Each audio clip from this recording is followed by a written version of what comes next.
DuckTalks is part of Res TV's network of podcasts. Check out res.tv for other great podcasts. Remember, Dewey, a true hero thinks with his gut or not at all. Right, DW? Let's get dangerous. What's the special occasion anyway? I finally got my driver's license. Oh, wait, what?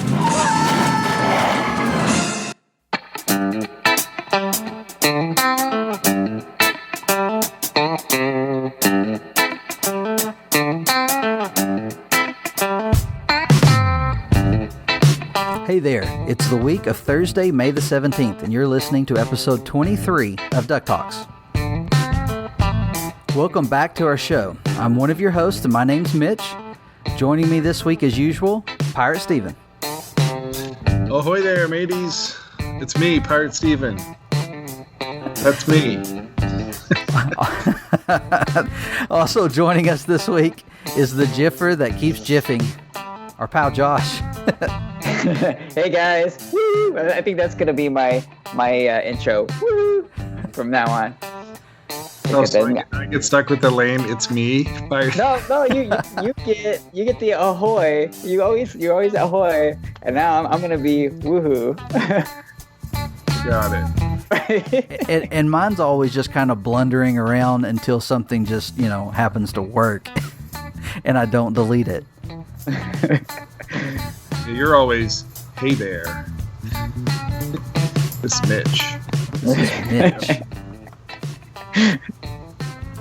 Yeah, I always have a difficult time with that for some reason, the intro. A lot of our listeners have found when they've gotten to the end of the episode and heard all the times I tried something and just stuck it at the end of the episode. So how you guys doing tonight?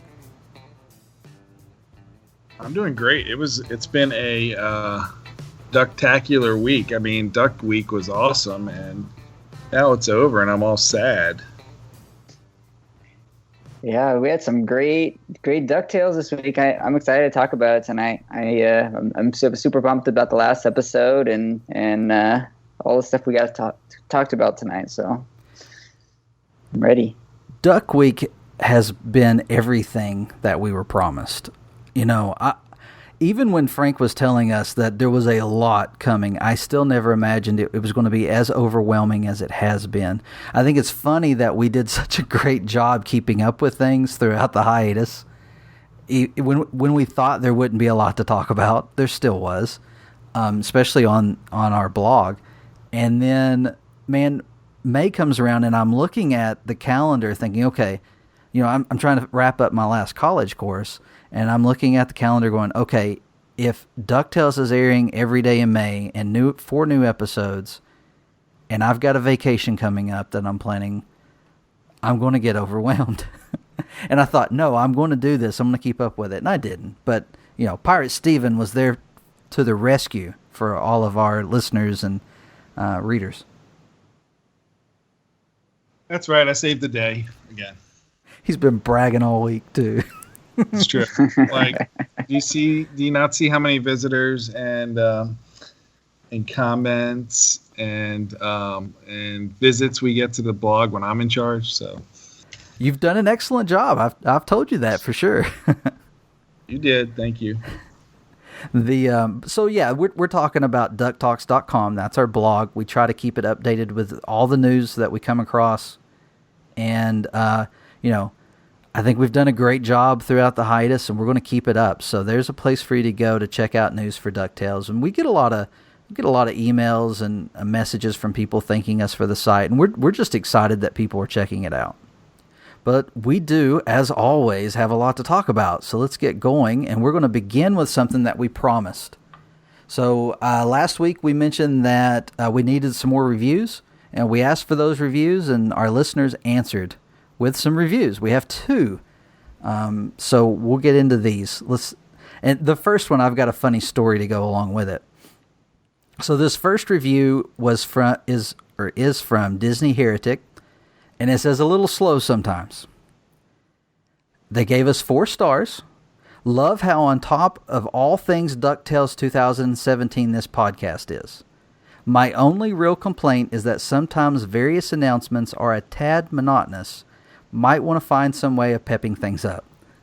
So, first of all, thank you for the 4-star review. Based on your comments, I think that's 4 stars. I'll take it. And I tell you what we're going to do. We're going to try to earn that 5th star from you. And when we do that, let us know. But funny story on this. My wife and I were out this weekend, and the girls, or my daughters, were asking about DuckTalks, and something was said, and they asked to listen to it. And, of course, it was on my phone. And I was like, well, this is going to be humiliating for me because, it's just kind of awkward to listen to yourself in a car full of people, even if it is your family. So we were listening to it and everything. I was talking with my wife about a few things, and I mentioned to her that I felt like I was talking too low and I wasn't as excited as I could be. And I asked her, I said, have you ever heard me downstairs when I was recording? Have I ever bothered you? Because we're East Coast and it's kind of late and my family's asleep. And she said, no, except for that one time. And she was talking about a time Josh and I were cutting up toward the end of an episode. But she said normally she doesn't. So I was like, okay, I'm going to try to be a little louder on the next episode and see if I can't be a little more comfortable. And she was like, okay, we'll try it. And then that was Sunday. And then on today, I opened this, looking at the reviews just because I check them every now and then and saw this. I was like, okay, I can agree with that. I'm with you. All right, Disney Heretic, I agree. We're going to work on that. And I think the show's going to be more fun for it. So is it possible for us to earn another star? Could they change their review at some point? Yeah, whenever you go into Apple Podcasts and you search for the show and you go into it, it'll offer you the stars to go ahead and you can rate it at any time. That's why sometimes an app will send you a request to update your review.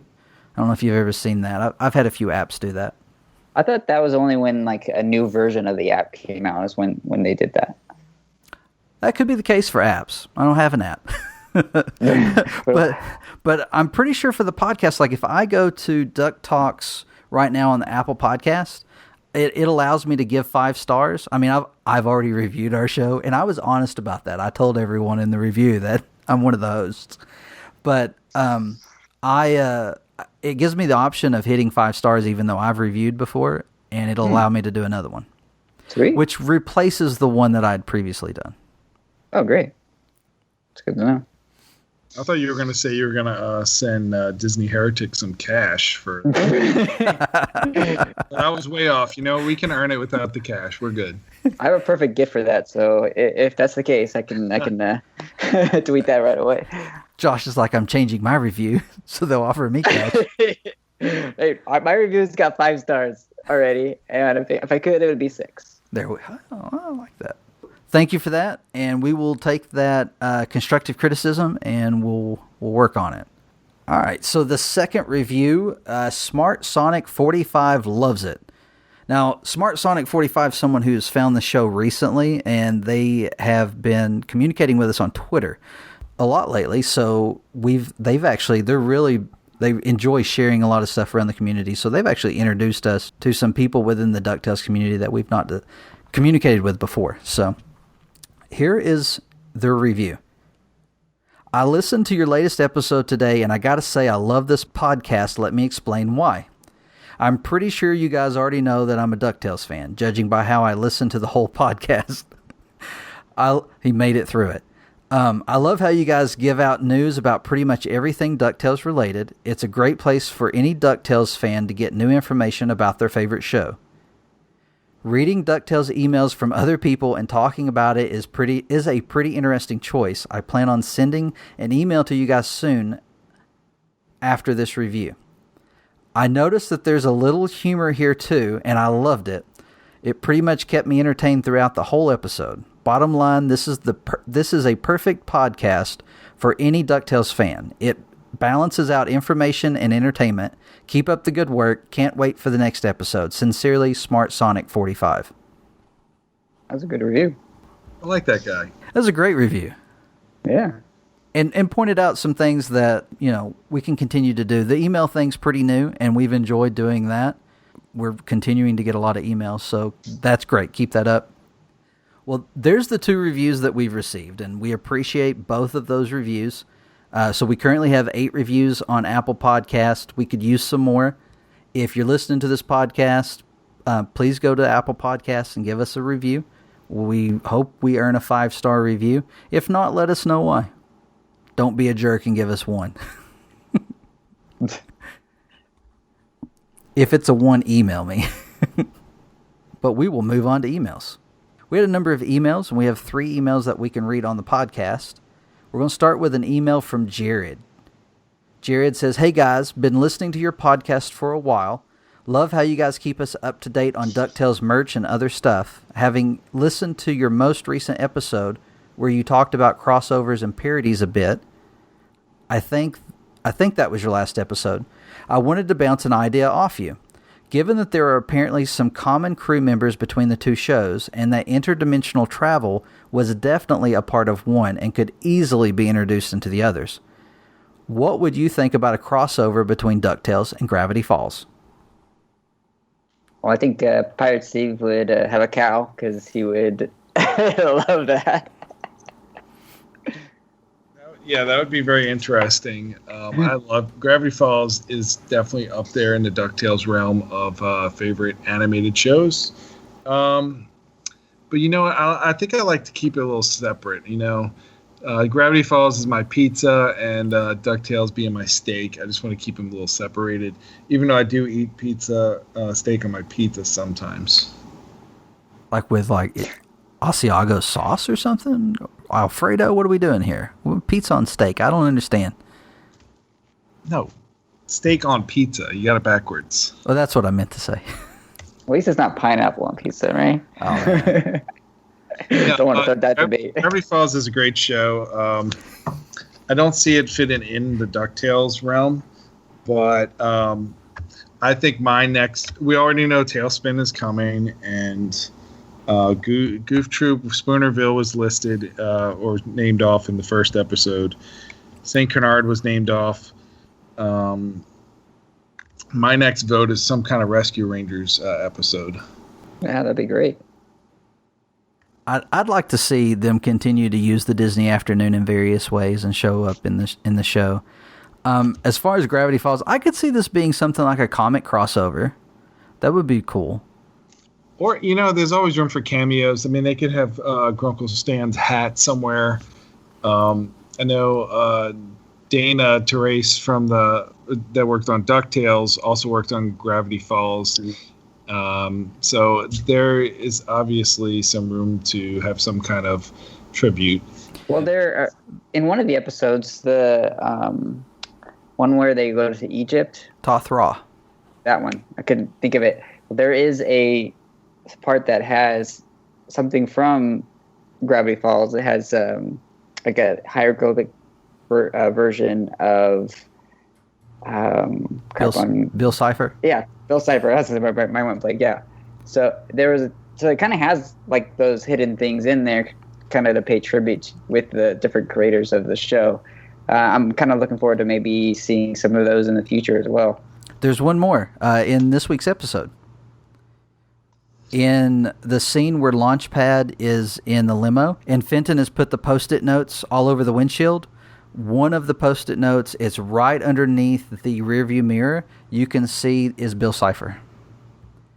I think I have a picture in the notes, but we'll get to that. Oh, I missed that. I have to check that out. Yeah, it was really cool. I don't know why those stand out to me, but I thought it was exciting. Because I recently found Gravity Falls, and I think I've talked about it on this podcast a few times, and I fell in love with it.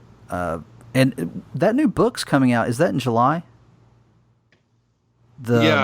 Mid-July, the book and the Blu-ray box set. Right, and the box set. So cool. Yeah, Jared, we'd like to see some kind of crossover. Something about steak and pizza. Yeah, the Rick and Morty does a lot of Gravity Falls hints and cameos in their episodes. There's been quite a few times. Really? Yeah. I didn't know that. I haven't watched that yet. Buddy at work tells me it's really, really good. And that's going to be, if you like Gravity Falls, that's going to be your next one you're going to get into. Is it streaming anywhere that you know of? No, we'll have to look that up. Okay. All right, well, let's move to the next email. Thanks, Jared, for that one. Alon has emailed us again and says, I love listening to the podcast, and I'm planning to buy a Zoom Zoom of Scrooge. I watched Beware the Buddy System, and it's my favorite episode so far. He says, there's a character in it that is my favorite hero of all time. I'm editing here because we haven't gotten to the spoiler warning. And every part of the original show that was brought into this episode is amazing. I also love Gizmo Duck, and I might even like him better in this version. I enjoyed the opening the most, and Launchpad is one of my favorite episodes, and it was great to see an LP-centric episode. I think we agree. About the Scrooge Tsum Tsum? Yes, he should get that. Well, I was going to say Mitch's favorite character is Launchpad, so he's going to definitely agree with that. Yeah, this episode, and earlier today someone asked me, and I was like, I could be a jerk and just say you should check out the podcast when it comes out. But no, And you were a jerk. You did that anyway. I saw that. But I also told them why. It's because it's a Launchpad centric episode, and I really enjoyed this story. And I've been wanting an episode about Launchpad ever since we saw him with that kid panda on his back. What was up with that? I mean, when you think about this episode, which we'll get into more, and then you think about that moment in House of Lucky Gander, my mind's blown because I'm like, LP's got this huge hero crush on this character, and so he's out heroing around.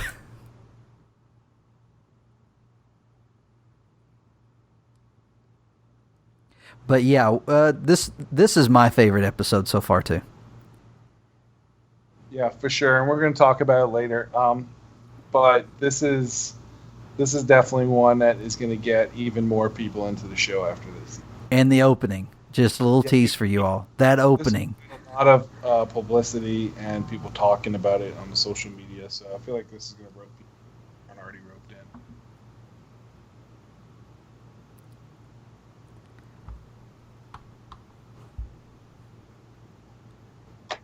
Thanks again for that email, and we're going to talk more about that. We're going to put off some of that to after the spoiler warning. So next email. Dear Mitch and Steven, do you think Scrooge will wear his DuckTales 2017 outfit to Mickey's Very Merry Christmas Party starting this year? If so, what color do you think his scarf will be? On an unrelated note, who do you think will voice Gander D when she returns? Your listener, Casey. Well, Mickey's Very Merry, so I really think this red suit is going to be around for a while, this new meet and greet Scrooge. So I'm guessing his scarf is going to be green to make it Christmassy, red and green. Oh, that works. So what do we think about Gander D? You remember the character? It's Fenton's girlfriend from the original show. I hope that they're going to introduce her at some point pretty soon. I think I read something that they were saying she will be introduced at some point, right? I haven't seen that, but and for some reason I don't have it here in my notes, but Casey had a PS, and the PS was, never mind about the Gander D part, because Aaron Sparrow answered the question on the live stream. I went to the live stream because I didn't, and we're going to talk more about the live stream in a little bit, but I didn't get to stay for all of it because of the time zone.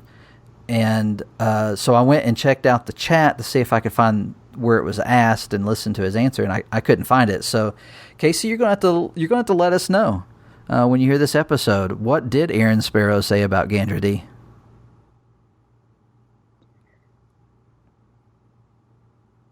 It's kind of interesting with the storyline with Gyro, not Gyro. Sorry, the storyline with Gizmo Duck or Fenton. They originally in the old cartoons, that was like their main storyline where he was trying to impress Sandra Dee, and that's kind of why he wanted to get a better job so he can impress her. And she's not really in the mix yet in here, and it kind of gives him a different motivation for wanting to be Gizmo Duck rather than kind of to impress this girl. Yeah, I think it's a great call to introduce her later and to give him, because this episode does give him reason for being Gizmo Duck. I mean, we get that. So, I think it'll be great. I hope they do include her in some way. I don't know if she'll be as prominent as she was in the original show. If nothing else, just to call out, just saying that he's out with Gandra D, or he's not available because just something.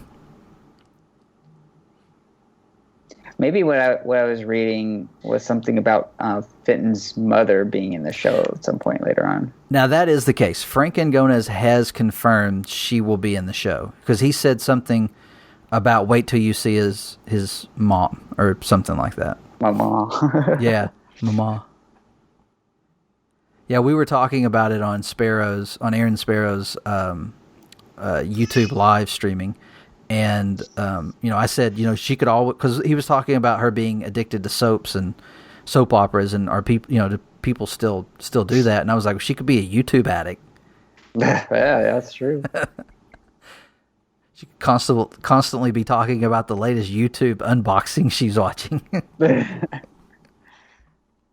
DuckTales likes to keep up with the times. That's right. We saw some more of that in one of the crowds in this episode, but we'll get to that later. It's so hard to talk about other stuff when there's a new episode to talk about. Oh, I know. Casey, thanks for your email, and thank you to everyone who continues to send us emails. You can, if you have a question or you have a comment, just want to get in touch with the show, you can do that by sending those emails to ducktalkspod@gmail.com, and we'll answer your email. And one rule: if you don't want the email read on the podcast, let us know in the email. Got a few of those. We're cool with that. We appreciate those. Let's take a look at news. This week we have... Now, this is something we've been talking about for a little while. Pirate came across it first. Disney Go. It was a fan fest at... this was at Disneyland. We were trying to get Josh in. Yeah. It didn't work. He had put together this great costume of Tad Stones.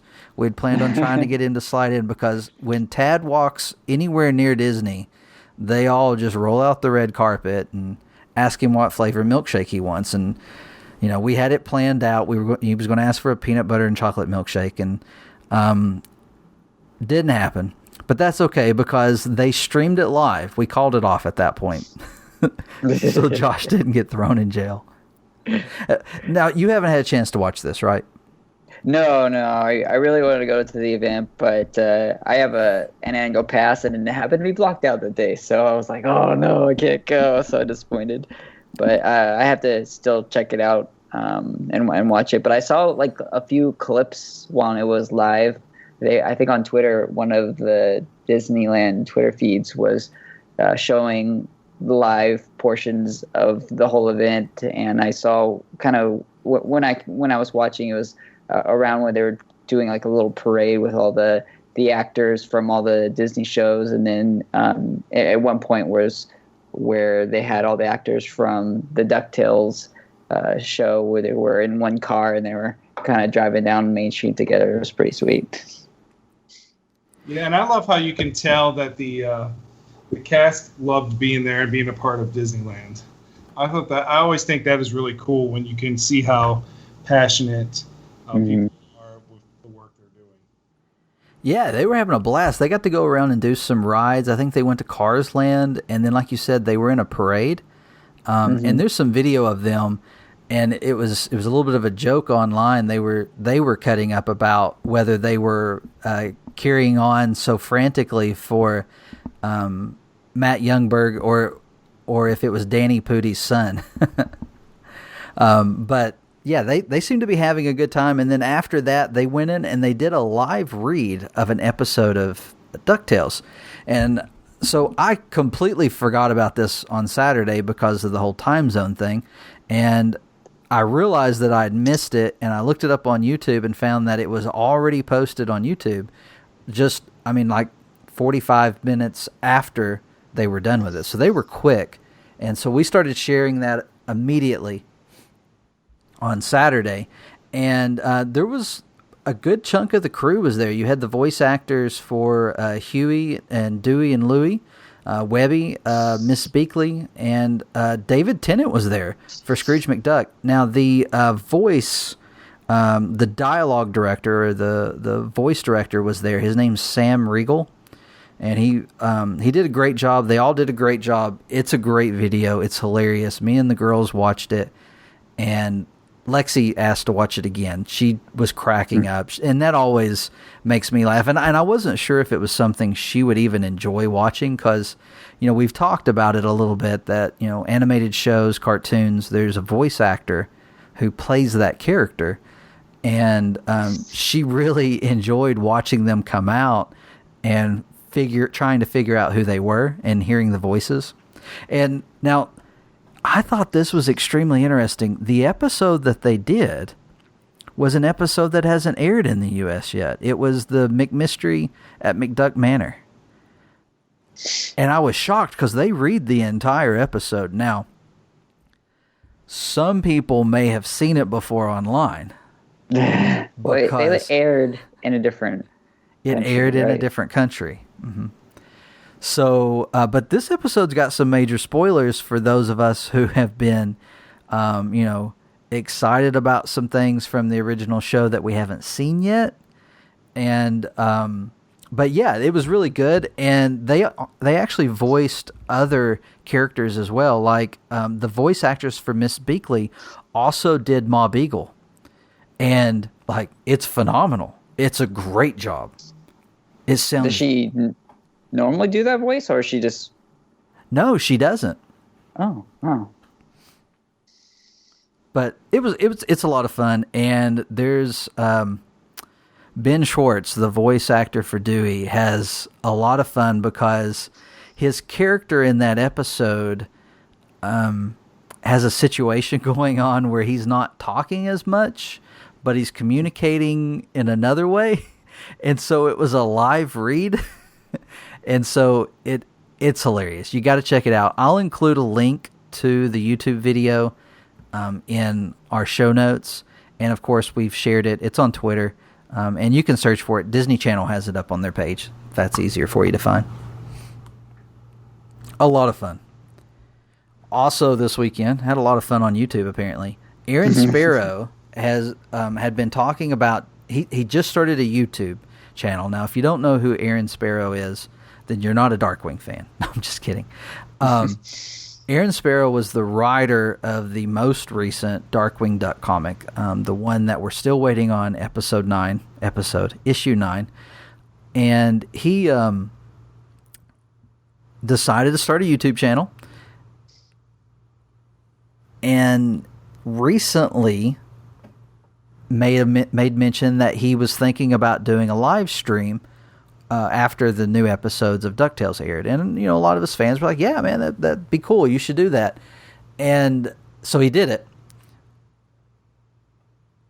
But I didn't think about the fact that he's West Coast. So 8 o'clock for him was 10 o'clock for me. And he got started a little after 9, which was 11. Is that right? That's math is right, correct? No, I think it's later than that. You're an hour off. I'm an hour off. It was midnight. Yeah. Because I went to bed after 1, and he was still going.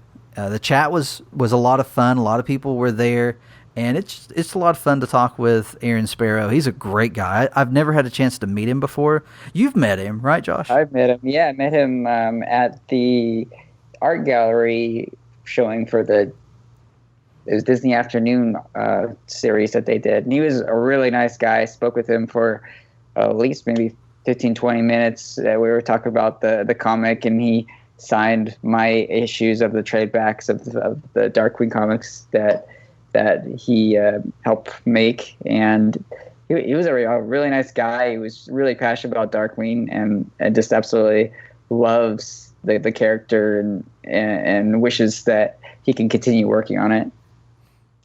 He was very excited for this episode to get out there because they apparently, James Silvani and Tad Stones, had previewed this episode at the Disney Studios, so they've known about this for a while now. So it's a big monkey off of their back to be able to talk about it now. But it was a lot of fun, and he plans on doing it every week, so check it out. I'll include a link to his YouTube channel because it is not his name. Apparently that was taken, and if you search, you'll find there's actually quite a few Aaron Sparrows on YouTube. His YouTube channel is Dapper Dragon Media.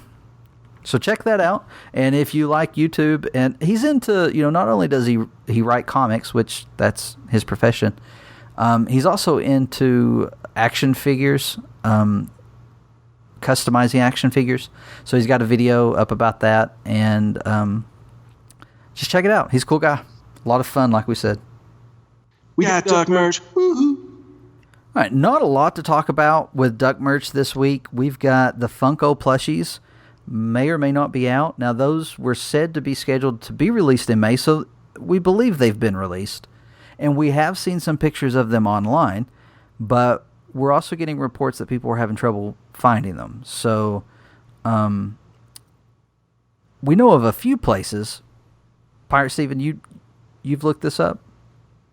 I know Entertainment Earth has them for pre-order. It says June delivery, so they might have been backed up a couple of weeks till June. But we have seen some people online that are starting to find them in stores. Yeah, I've seen some pictures of full sets already, so they're out there. But I think some of the stuff that we've seen online, they've been going really fast, though. Like out of stores, like they've been selling really fast. Yeah, the what is the name of that store in California that everybody talks about? The Perky Nerd? Is that the name of it? I don't know. I've never heard of that store. Hold on, I'm looking it up. I live in California. Yeah, the Perky Nerd.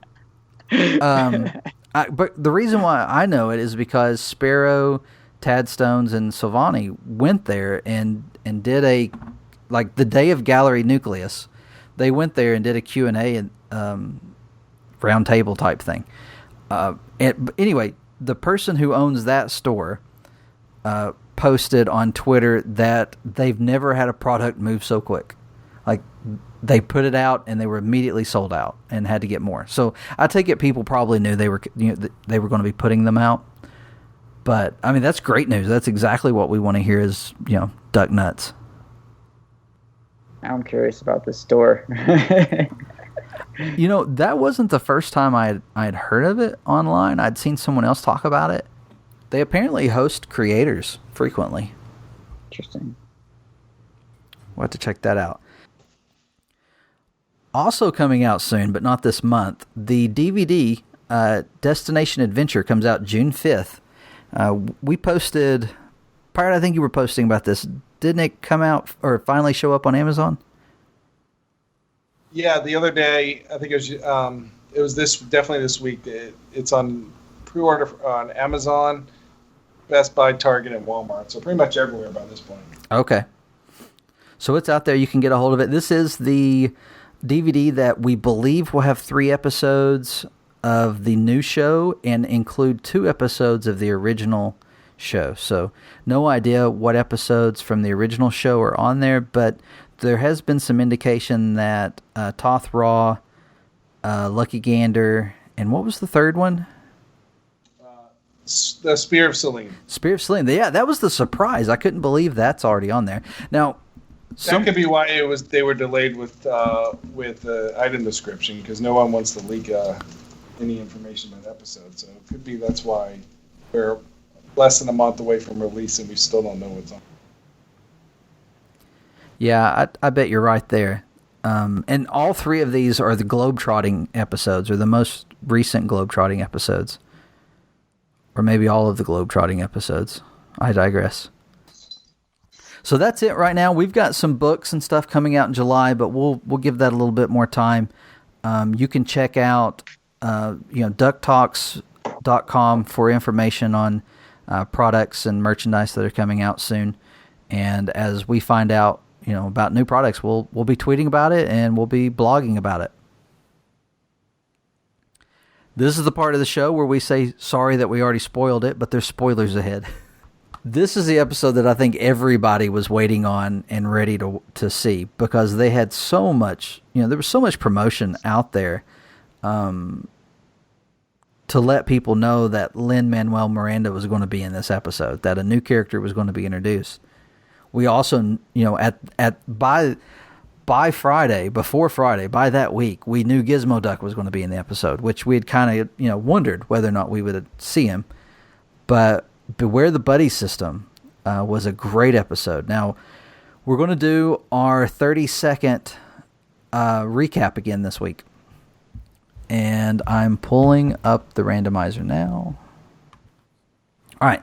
So, Josh, have you you listened to the last episode, so you know what we did? Yes. All right. Are you ready? I'm ready. Don't Okay. pick me. Don't pick me. Don't pick me. Now, I was pretty impressed with Steve's. I went back and listened to that episode, and he took like 15 seconds just setting himself up, and then boom, he had it knocked out. Yeah, I thought he wasn't gonna make it, and then boom, he was done. It was graceful. Drop the mic. Yeah, my wife said you talk too much. All right, so Josh is our guest tonight, so he gets to pick the number first, and then I'll let you go. And since I'm pushing the button, I'll just get whatever's left. All right, I'm gonna pick number 3. Josh has 3. I'll take 2. And it's 1. I mean 3. It's 3. What? No. At least you're honest. I mean, I was trying to text you to say to pick Josh anyway. All right, so I got my stopwatch. So, I'll tell you whether or not I hit 30 seconds.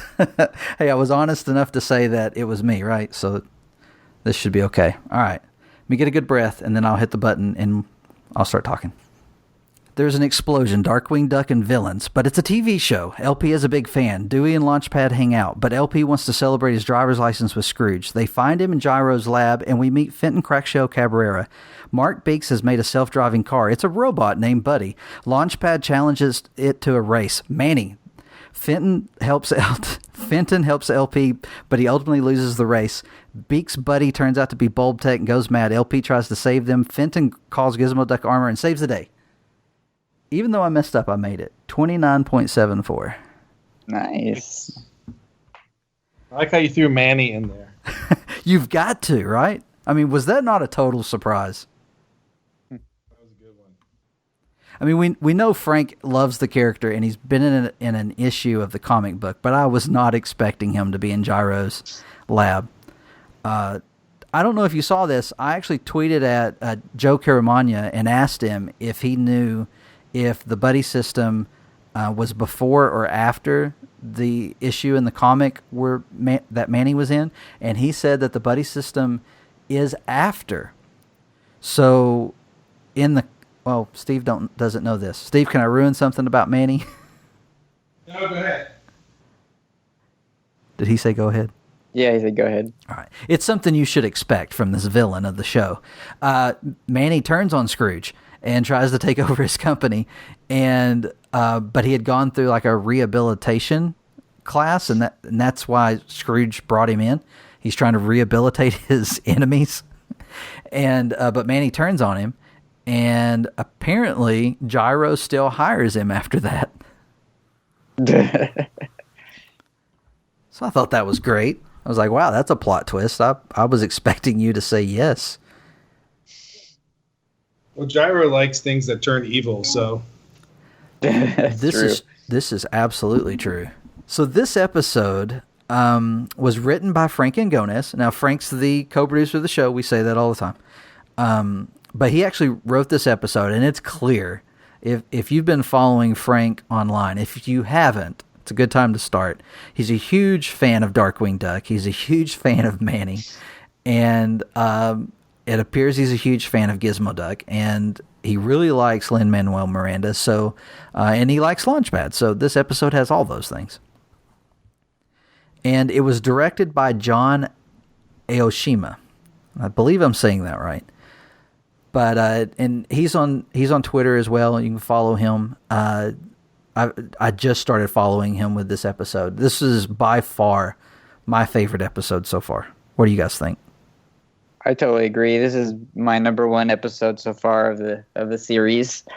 I'm a huge Darkwing Duck fan, and so not only did it bring back a whole lot of memories with Darkwing Duck, but it brought in Gizmo Duck, who was another big fan favorite of mine growing up with did DuckTales. And then, I remember the whole crossover on the Darkwing Duck show with Gizmo Duck coming over and to his show. And I don't know, it was just like all my childhood memories combined in one episode just made it that much better. And I know it had like the whole Darkwing was very short in it, and it wasn't as much of a big character. But just seeing him back in action and seeing Quackerjack and Liquidator and Megavolt in there was just such a great time to watch. Yeah, House of Lucky Gander was my previous number one favorite so far this season, and this episode knocked it off, and it wasn't even close. Darkwing Duck being in it was a big part of that. Launchpad has been my favorite part of most of the episodes, and the ones that I've favored the most have been some of his lines that he's had. And since this was surrounded around him, makes it even better. So I love this one. This is going to be on the top for a while.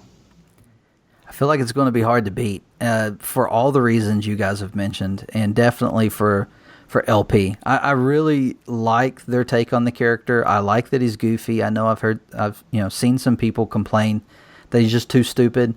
I like it. I think it fits with the show. Creates a good balance, and I think there's more to this character. And I think this episode definitely gave us some of that, some indication that there's more to him. So let's talk about, before we get into the episode, let's talk about some of the voice talents that showed. Let's talk about some of the voice talents that were in this episode. Now, the first one I think we should talk about is, of course, Jim Cummings, who we've talked about a lot on this podcast. Jim voiced Darkwing Duck, and man, it was amazing. I mean, I knew it was coming. I knew Jim had worked on the show. I was expecting it, and yet when he spoke, I just got excited. Yeah, Jim Cummings is definitely Disney Afternoon royalty. He was in every show that Disney Afternoon aired. We'll see him again in the later episode where he plays Don Carnage, another villain, the villain from Tailspin. But yeah, he is a great guy. I got to meet him luckily at D23 the previous year, and he is just so nice. And he loves Darkwing Duck, and I'm sure he's having a great year, by the way, because he got to play Darkwing again. And he's Winnie the Pooh in the new Pooh movie. So this is like year of the Jim Cummings. Now, were you guys familiar with Corey Burton? He's also one of the guest talents. I knew Corey Burton. Corey Burton, my kids growing up loved Jake and the Neverland Pirates. And Corey Burton was the voice of Captain Hook. So that's where I knew him from. I did not know that. I know Corey Burton from there. There you go. We were huge Jake and the Neverland Pirates fans. He plays Liquidator, right? And also Buddy. Yes. Oh, and Buddy. Oh, okay. Yeah, the Liquidator guy, the original, was not in this one. And neither was the original Megavolt. That was played by Keith Ferguson, who also does the voice of Glomgold. So and the reason why we looked up most of these actors, and I did a blog on it as well, was because Keith Ferguson sounded so much like Dan Castella, who's famous for doing Homer Simpson and the genie from Aladdin when Robin Williams wasn't doing it. And I thought it was Dan until I looked it up and saw it was Keith. So he did a fantastic job there. And Liquidator doesn't talk at all in this episode. It's more like sounds, but Corey Burton got credit for those sounds. Now, I can't remember who it was, but someone online, I want to say it was Kahuna Potato, said that Corey Burton does the person who says, keep your hands and arms and feet in the ride at all times or whatever. It's very possible. Kahuna Potato, she knows her stuff. Mm-hmm. So I'm going to have to believe her. Yeah, she actually posted a tweet, and I think she tagged Frank in the tweet and said that it was, she saw what they did because, Buddy says that a few times in this episode. While they're in the car, he tells Scrooge and Mark Beeks and Gyro to stay in their seat. He keeps telling Dewey to get in his seat. I actually thought that was the voice from the rides, or like I hear that voice like in the trams at Disneyland. Maybe it's the trams. That's where I hear it as, and I thought it was that voice, but I don't know if it's the same person or not. But it sounded very similar to it. I don't know if he was just trying to imitate that, or if he actually does do that kind of voice for the trams. Yeah, okay, so he is credited online as doing voice work for Disney theme parks. So there you go. I believe she's correct. So that's cool. And she said it was a nice little, it was a nice Easter egg. Once you realize that, it's really cool. All right, we have Michael Bell voicing Quackerjack, and it was a great performance. I would say Quackerjack is one of my favorite from the Darkwing Duck series. I think he's my next need to have Funko Darkwing Duck Pop. But him and Negaduck were my favorite villains from that series. It's cool to see him in this. We didn't know that him and Megavolt and the Liquidator are in this, so that was really cool. A good surprise. And we got to see a cameo from Mr. Banana Brain as well. Yeah, Funko definitely needs to announce that those three are going to be put into production. Now's the time to jump on that. Yeah, I would definitely buy all three of those instantly. Yeah, I love these characters. These are three of my favorites. Of course, there's a couple missing that we would love to have seen in the show, but I have hopes that maybe they're going to be back. Frank made a comment about Bushroot that led me to believe that it's a possibility we're going to get Bushroot later in the show. And there's just so much you could do with Negaduck, but you have to have more Darkwing before you could do Negaduck. So these three were perfect for this episode. Let's talk about the episode itself a little bit. That opening shot of St. Canard Bridge and then the city in the background is just iconic to me. And one of the things that I got most excited about when this episode aired. Okay, hold on. Let me back up. Yeah, let's go back to how it happened. Yeah, let's go back to how it happened. I was editing the last podcast and on Thursday night, and I got done sometime around midnight. And I was like, oh man, it's finally up. I'm ready to go to bed. And so I go upstairs and I crawl into bed, and my phone gives me a little a little noise. And I look over, and it's from the Pirate Steven. And Steven's like, I'm watching the episode now. It's already up. I'm about to start watching the episode. And I was like, oh, that's great. I don't remember what I said because I was honestly almost asleep already. And I get, OMG, you can't go to bed. You have to watch this episode. So I did. I watched it. So apparently at 12 p.m. Eastern time is when they put it on Disney Channel on demand. So my cable provider has that. And I just checked it because apparently, I guess it's when the date roll happens is when the episode appears for on demand. So we'll have to check that for future episodes. But yeah, 12 o'clock, went on there and I saw it was there. And this one kind of fools you a little bit because I guess they had a bad upload.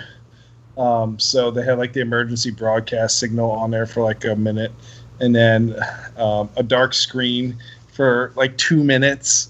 So a lot of people probably tried to watch it and wasn't able to see it right away and gave up. But yeah.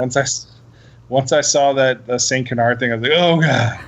Yeah, and I had totally forgotten about that.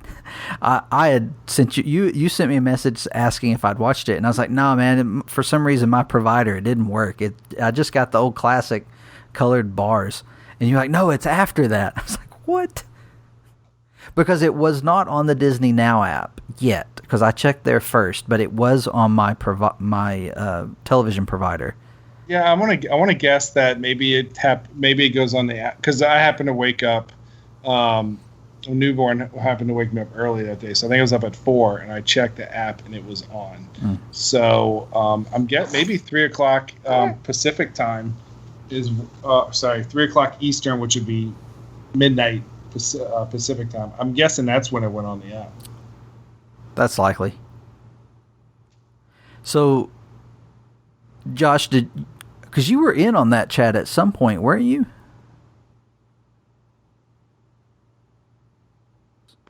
I'm sorry. I'm here.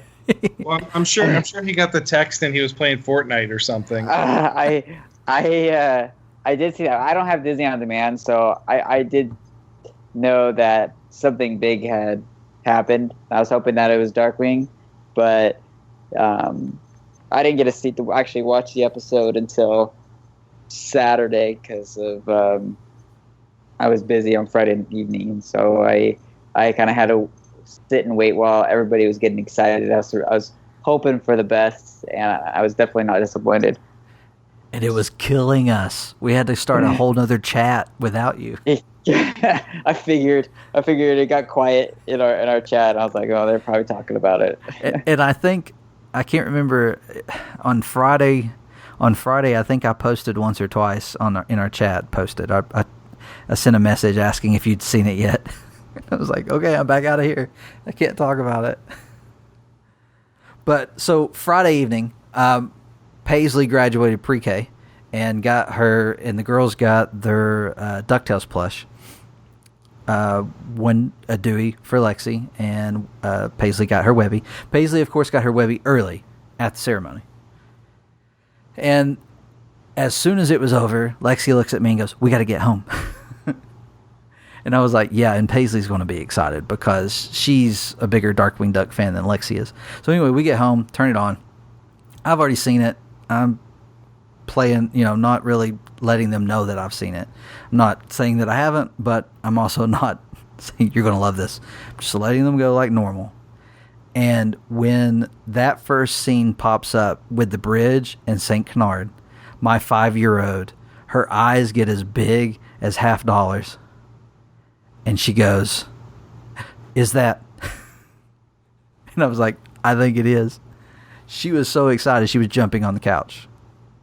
Yeah, and when my kids woke up for school, I had immediately had to show them, and they freaked out when they saw Darkwing Duck, and they're like, "What is this? This is great."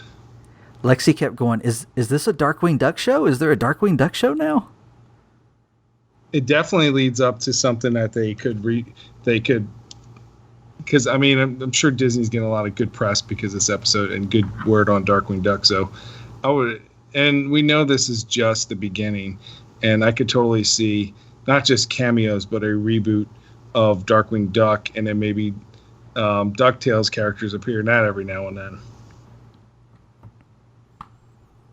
The Marvel Cinematic Universe. It's gonna be just like that. Yeah, what did you think about that? When you see the image of the bank and then there's the explosion, you immediately, or at least I did, I immediately go back to Batman the Animated Series. I mean, it's perfect from that opening shot. Yeah, it was almost shot for shot. But then you have the trio coming out, and it's just perfect. The voice acting was perfect, the animation's great. The character designs are spot on. Yeah, and then you read different comments on people that get a little disappointed that wasn't the whole episode. But this is a DuckTales show, so Darkwing will have his time, but you can't get it. You can't get everything at once. You gotta ease into stuff.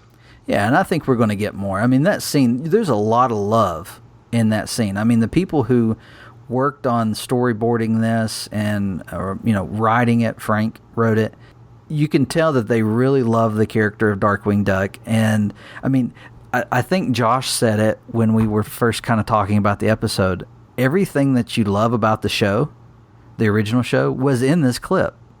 Absolutely. He some of his like iconic poses and just I guess they also the iconic villains as well, but just to, like, I don't know, it was that feel of Darkwing where he was kind of the guy who wanted to always stop the villains, but also had problems where he would run into things and get hurt, and like, I don't know, it kind of they said, oh, it was this actor who kind of did his own stunts and towards the end had a lot of problems with it, but that's how Darkwing Duck was. He always got into trouble, always got hurt, but that was kind of the thing about Darkwing. It's kind of that slapstick comedy to him that kind of gave him that charm. So the actor, they said that was portraying Darkwing Duck in that episode was Jim Starlin. So Jim, I mean, that seems like Jim Cummings, something there.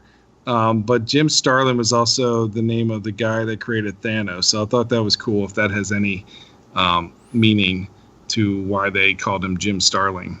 After the clip, I mean, it kind of cuts away. We see Darkwing after he's kind of roughed up the bad guys and gotten a little roughed up himself. And we realize that all this has been happening on a television screen, and Dewey's sitting on a couch and the limo's behind him. And then we see Launchpad, and they're talking about how this is all a show.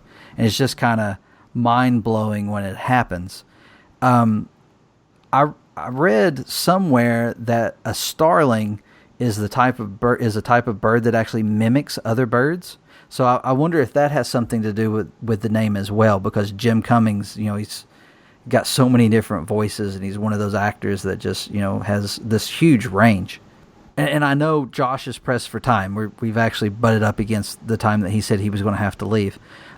Josh, what'd you think about the fact that what we had been watching all along was actually an old television show that Launchpad watched as a child? Yeah, it was actually really surprising because I didn't feel like it was a show. It was like, oh, this is really happening. This is great. And then they kind of pull off to, it's like on the TV, and it was like it felt still just like Darkwing to me, even though it's just like a TV show for the TV show. But I didn't have a problem with it. I like Steve said earlier, it's a show about DuckTales, and so even just this kind of cameo is great for me. I'm hoping it's going to lead to something so much more in the future, and I think some of the creators are hoping to as well. And I think just bringing up all this press of everybody being excited for this character is good for Disney's decision to hopefully bring him, I guess, on the show again, and then at least hopefully we'll get an actual series for him. Yeah, I think we're going to see more of the character. I'm not sure exactly how they'll do it, but I really enjoyed this clip. I'll take it any way I can get it at this point for some more Darkwing Duck. But man, we really appreciate you coming on the show, and it's been a few weeks since we've been able to have you, so it was great having you on again. I know you got to go, but thanks again for joining us. Sorry with the beeping. Dinner's getting started. Yeah, so thanks for having me. I sorry I got to leave a little early, but I'll probably catch the rest of it. I'll listen to when the podcast get posted. So thanks for having me again. I'll see you guys later. I'll talk to y'all. Have a good week. Can't wait to see next week's DuckTales. Thanks, man. So some other things we found out about this episode, we got to see Launchpad's driver's license. So that was cool, and his birthday is actually the day where the first episode of DuckTales aired, and that was in 1987. So we know that Launchpad is 31 years old. Yeah, it's September 18th of 1987, which I think is the original date that the show aired. That's really cool. And they made his address. His address is McDuck Manor Garage. Huh. Nice.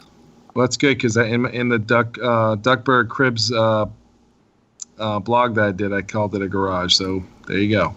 Well, and you also mentioned that it looks like an airplane hangar, and it does. I mean, when you look at the roof of the garage, I mean, I don't know, maybe there's... It looks like it's the shape of an airplane hangar. It's curved at the top. Yeah, but when he busts through the door, it looks like it's like Maine in the city. I would think the hangar would be outside the city a little bit. Yeah.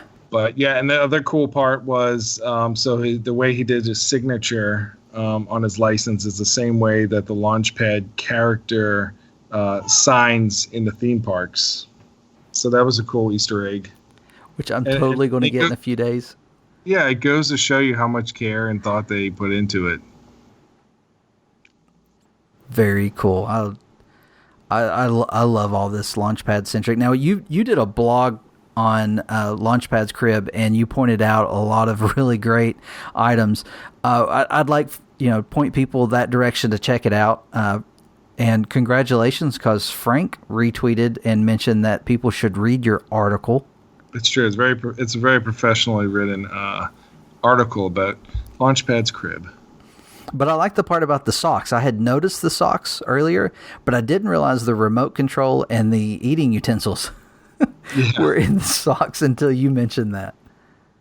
Yeah, we took a whole bunch of screenshots from that one scene and just analyzed them and found as much details as we could. The only thing I could... So he's got a couple of posters on the wall. He's got this huge burrito poster, which is cool. Fitting. That's from the other episode.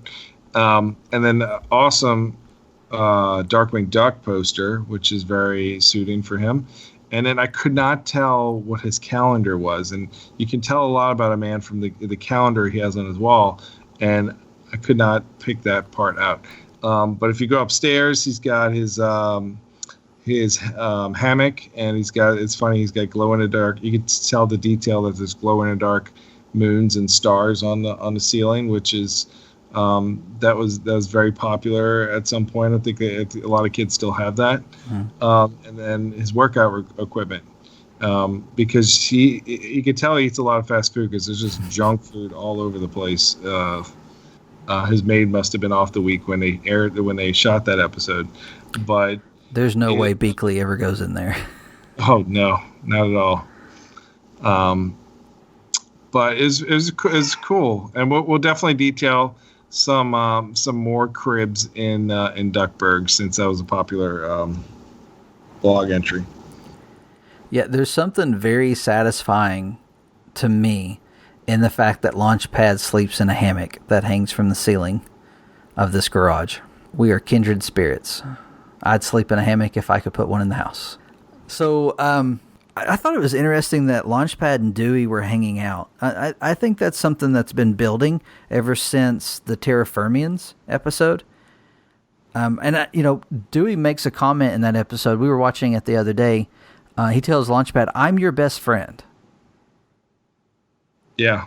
And it seems like maybe Launchpad has latched onto that, and he's really, kind of built this, him and Dewey have built this friendship. And I think it's very cool that they're just hanging out. I mean, Launchpad's working on the car, and Dewey's watching his old VHS tapes. I imagine it's VHS looking at that TV. Yeah, he has VHS, and Darkwing Duck has a lot of VHSs out there, so... not a complete collection of DVDs, so he's probably hugging those VHSs while he's got them. But I definitely agree with you. Terra Firman's episode, you could see that him and Dewey were starting to be good friends. But I think they'll eventually have Launchpad be friends, really close with all the nephews, and eventually, hopefully, he'll be leading the pack of the Junior Woodchucks in a future episode. I think next episode... that airs on Friday, he hangs out with Huey a lot. So if I had seen that episode. Well, there's some promos out there that definitely show that. Sure. So yeah, don't worry. He'll be friends he's friends with everybody. He's everybody's friend. Everybody's friend. Now, he's in past episodes, we've had a lot of Launchpad at the beginning and Launchpad at the end. And this episode just was filled with Launchpad. I really like that. Yeah, and we've always said it's been our favorite one, so definitely a winner. I wonder if we're going to get... We always said that Donald episodes were great as well, so maybe we'll get Donald-centric episodes. I think one of my favorite lines from Launchpad in this episode was when he goes to the money bin because he's showing up to show Scrooge his driver's license, which he just got.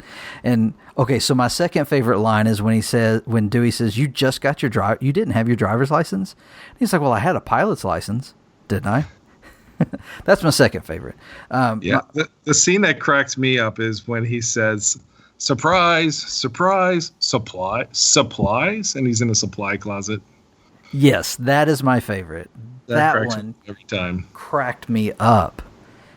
I just love this character. And of course, he finds Scrooge and Gyro down in Gyro's lab, which we see for the first time fully, because we've seen a little bit of it in the dark. But we get to see the lab, and it's definitely underwater. We talked about that once on the podcast. And that's where we get our introduction to the newest character of the show, Fenton Crackshell Cabrera. What'd you think about Fenton? I think Fenton was great. Lin-Manuel did a great job of voice acting. It really brought a lot of character to Fenton. And I think this was a good introduction to the character. They did a lot for him. Yeah, I really liked Gizmo Duck in the original show. But I wasn't as big of a fan of Fenton. Going back and watching some of those episodes now, I enjoyed it. But as a kid, I always looked at it as he was the other side of the coin to Gizmo Duck. Like, he was a totally different person when he was in the Gizmo Duck armor from when he was outside. And as a kid, I don't know. I never really enjoyed Fenton outside of the Gizmo Duck armor as a kid. But in this show, I really, really liked Fenton because, he shows up and Gyro's telling everybody, shh, be quiet. I don't want to hear anything. And then here comes Fenton walking down the steps, just jabbering and carrying on like, I don't know, me. And, and the experiment that was going on goes haywire because it was sensitive to sound and causes, all kinds of problems. And Fenton is like, that's all I do is think. I just, I loved it. I loved the introduction of the character. In that one scene, we found out everything we needed to know about Fenton Crackshell Cabrera.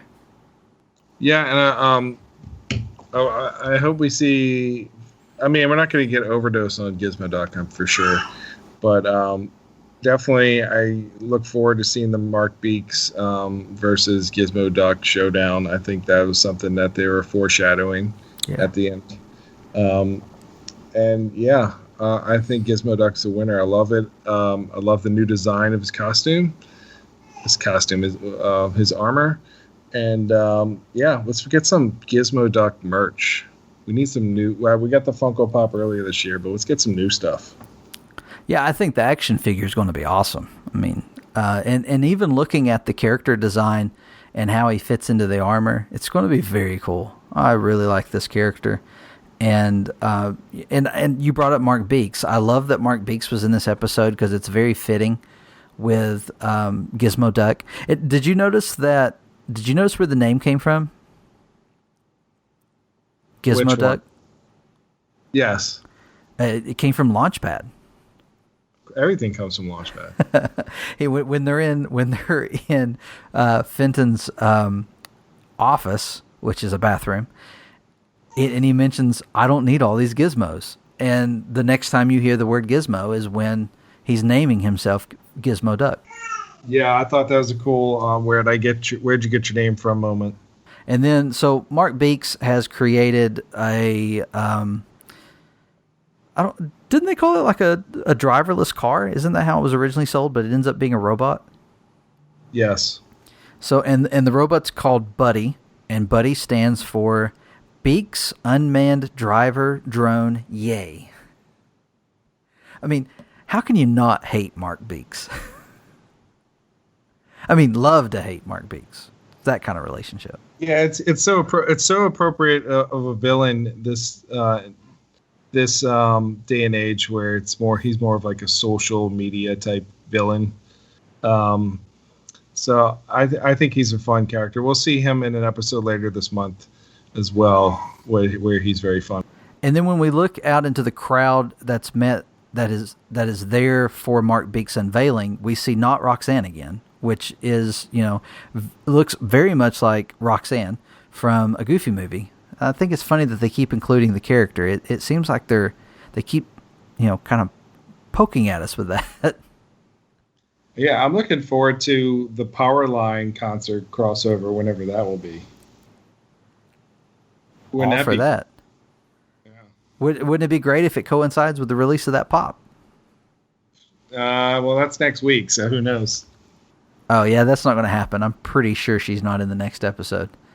So Beaks is showing off his new robot that's going to drive people around. Scrooge is interested in the robot, and you have Launchpad standing there all anxious, and Gyro who's ready to just jump at Beaks because he feels like there's no way Mark Beaks came up with this idea.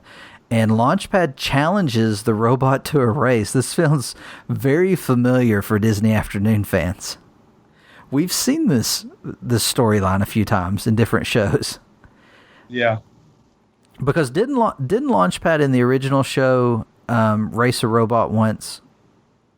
I can't remember the robot. I knew the robot's name before, and now I can't think of it. Well, there was an Armstrong, the rope. Yeah, I don't know if it was an actual race, but they were trying to replace. He was trying to replace Launchpad with things around the house, and Launchpad had to come and save them at the end. Okay, now I'm thinking of Baloo in Tailspin, where he has to race a robot. Yeah, that sounds more like it. Yeah, so this is something we've seen, but it's I like those little homages to the show.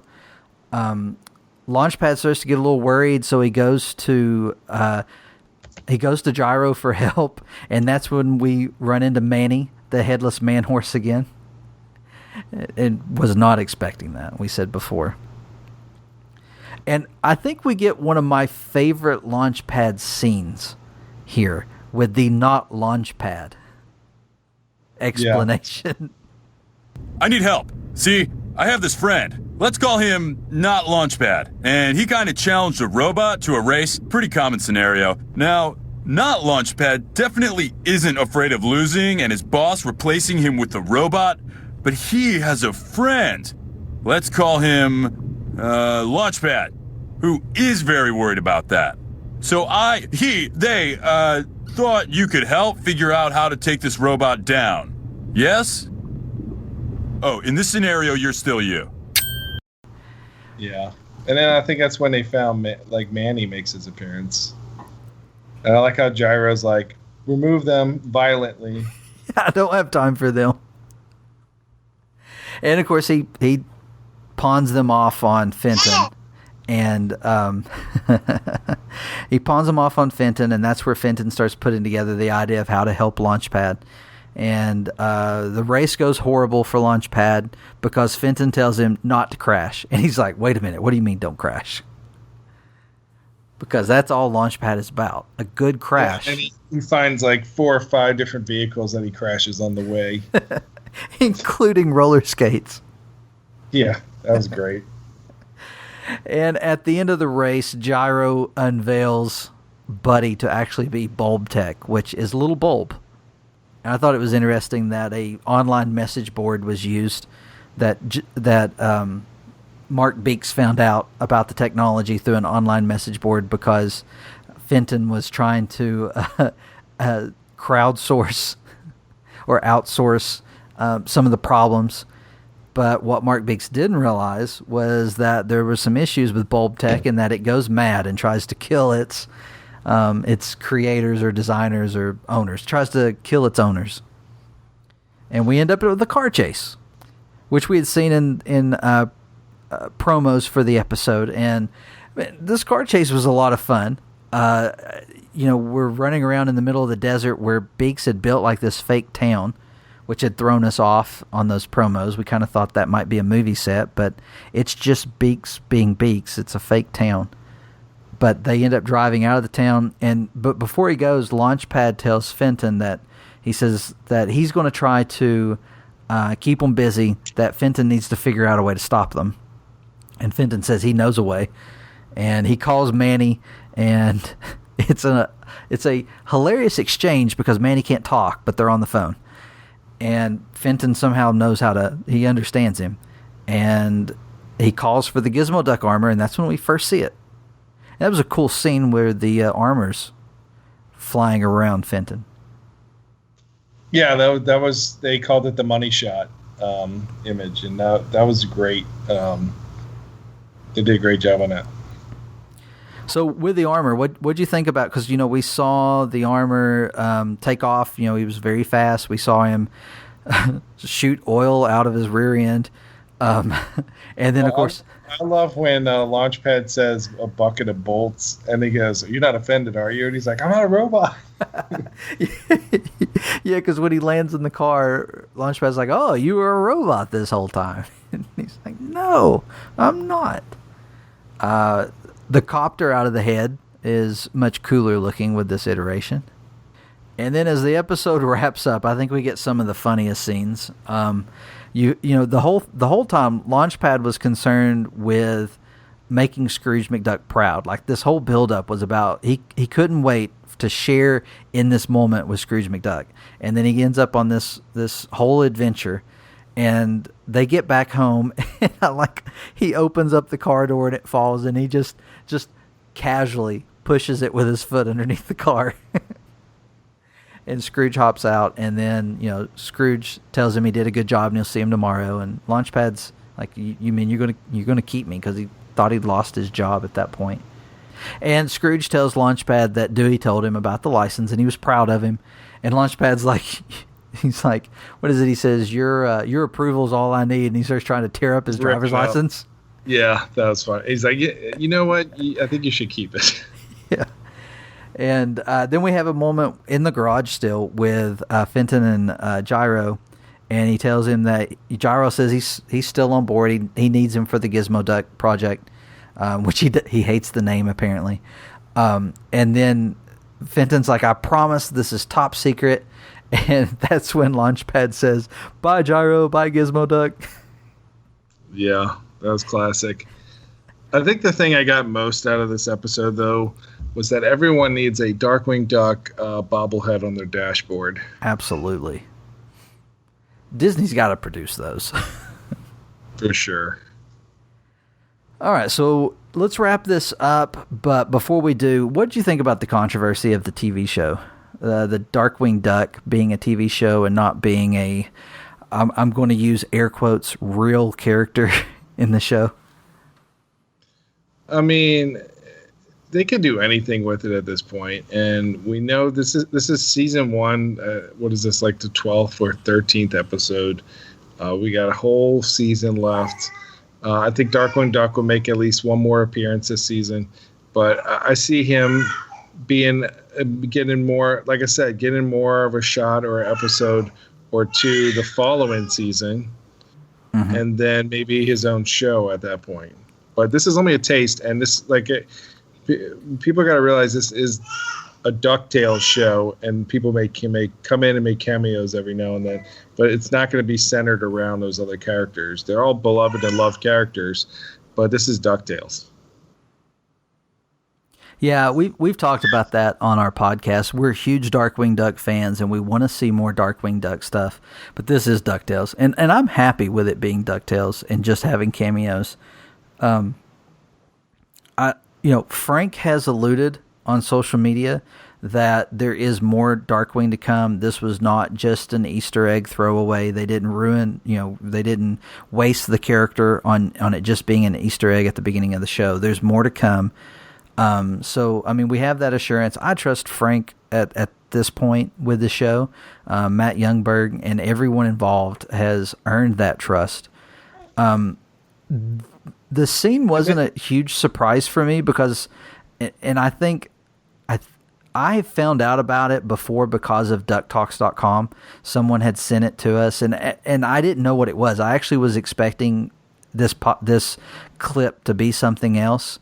And when I listened to it, I found it ended up being an interview with someone from the show, spilling the beans completely on this setup. And I had sent it to you before I knew I'd sent it to you when I thought it was something else. And then when I found out what it was, I said, don't listen to that unless you want to know something that I wish I didn't know. And I really wish I didn't know back then. But so I've had some time to think about it.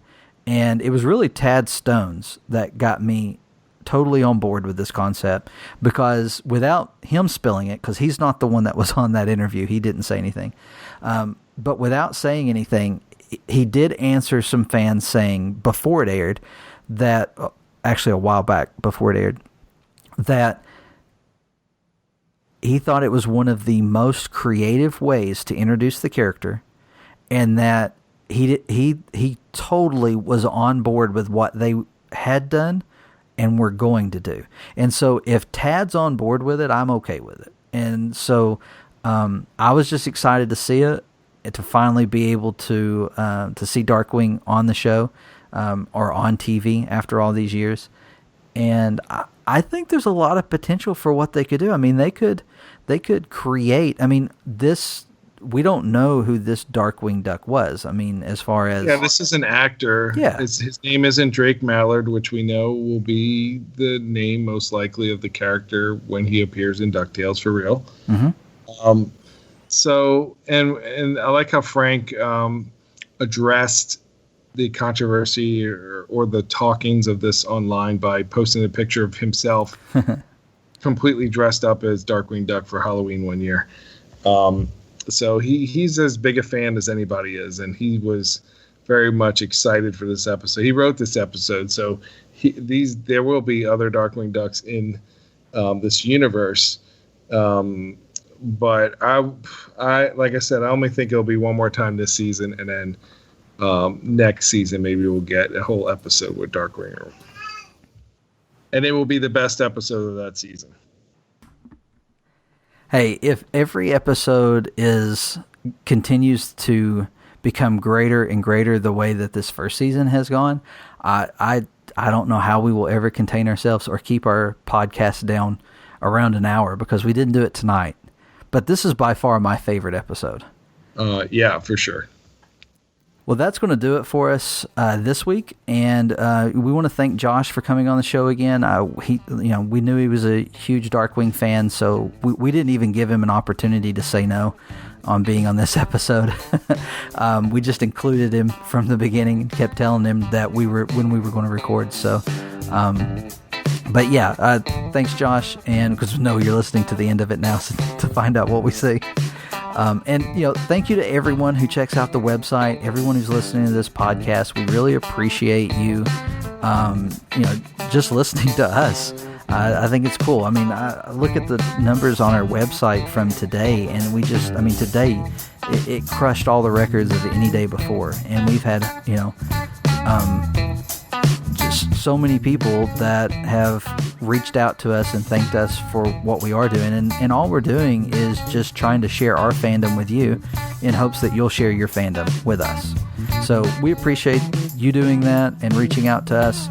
You can send us an email, ducktalkspod@gmail.com. You can find us on Twitter @DuckTalks. You can also find us individually on Twitter. I am @Infinirama616. And I am @ThePirateSteven. Check out our website. You'll find that we have a Discord channel that we're constantly on. And I think that about wraps it up. It's been a great episode. And until next time. See ya.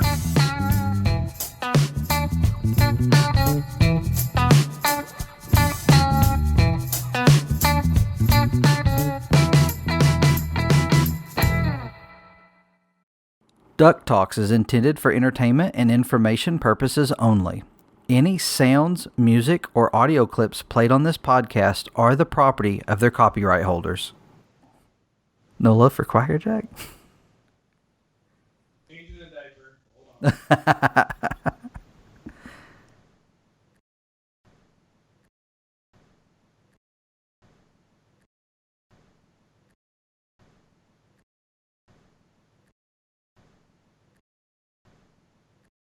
Hold on.